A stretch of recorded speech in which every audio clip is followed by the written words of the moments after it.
Hello, everyone, and welcome back to Jinkajabo. I'm just sitting in a cafe in the old quarter. I don't know, I got home, and, I typically get home later on Tuesdays, but I just had to get out of the house. I don't know. The weather has been very cold. I don't know, it feels like it's going to start snowing or something, but now it's just, I'm changing. And just hanging out here, having some tea, I saw a lizard scamper by just a few minutes ago, and I thought, well, if it's warm enough for him, then it's still warm enough for me. It's just amazing how much I've changed since I got here. When I left Illinois, it was snowing. Anyway, I just wanted to talk a little bit about someone who is back in the news, Julian Assange, of WikiLeaks fame. And I just saw one of his tweets talking about the reliability, the proven reliability of WikiLeaks. They haven't been able to discredit this information. It's all reliable news that they provide versus the fake news that Hillary Clinton is spreading.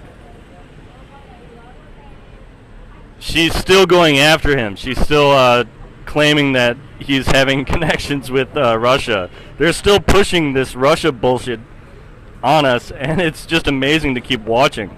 It's self-destructive at this point. As if the whole idea was planted by Trump himself to solidify his power. It's just so out there ridiculous. And Julian Assange very easily points out that the information they have is accurate, and it always has been. And journalists on the left and on the right, they all agree that it's accurate. Even if voices like CNN might argue that you're not allowed to have certain kinds of information without them vetting it or whatever, which is complete nonsense. Which it's just an amazing time to be around, to be watching media change. Sources like YouTube and independent sources, just people out there with cameras, some with a lot of money, some with nothing, but it's just amazing to see that effect it's having. And everyone can read the WikiLeaks. And it's kind of dangerous, and it's kind of terrifying to consider what that brings to our society.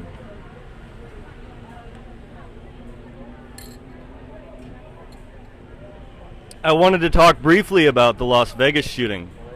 However, it is such a dark topic. I just wanted to point out something that there was talk of first, one of the witnesses, after a long Facebook screed, was found dead, and then it also came to light that they seized every witness's phone and ordered them all deleted and all that. Which, of course, I doubt they're actually deleted, because footage like that from any crime scene, it remains part of the FBI for a long time. But seeing the fact that all that stuff was deleted, everyone started having these paranoid overreactions, and I think it makes sense in a crime investigation for something like that to be carried out.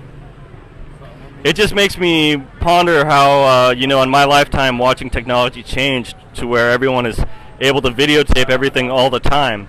I wonder how that's going to influence future police investigations. And I don't think we should jump to conclusions about the incentives or the motives of any of the investigating officers or of the FBI at this point. I don't see any evidence for wrongdoing. However, I feel like people demand more information, and there needs to be more coming into light, especially with the shocking news of the alleged natural death of one of the survivors. So I just wanted to say a couple things about that, because you look at InfoWars, which can be unbearable sometimes. But it's fun when it's unbearable. But you see, Alex Jones just ripping into the sheriff, who clearly hasn't had sleep for a long time, speculating that there's death threats on him and all that. We'll see what happens in the coming days, and maybe we'll know more about the investigation. However, as someone who's always been like a true crime buff, it bothers me that recent shootings there simply isn't enough detail about. And I'm not into any of the Sandy Hook conspiracy theory or anything like that. I think a lot of that's bullshit. I just think that it's evident through omission that the media is lying to us. However, there is that sensitive gap of time where, well, it is still a criminal investigation, and the public, in some sense, shouldn't know details.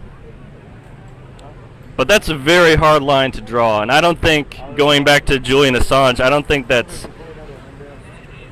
anything to condemn him for, just releasing information. Oh well.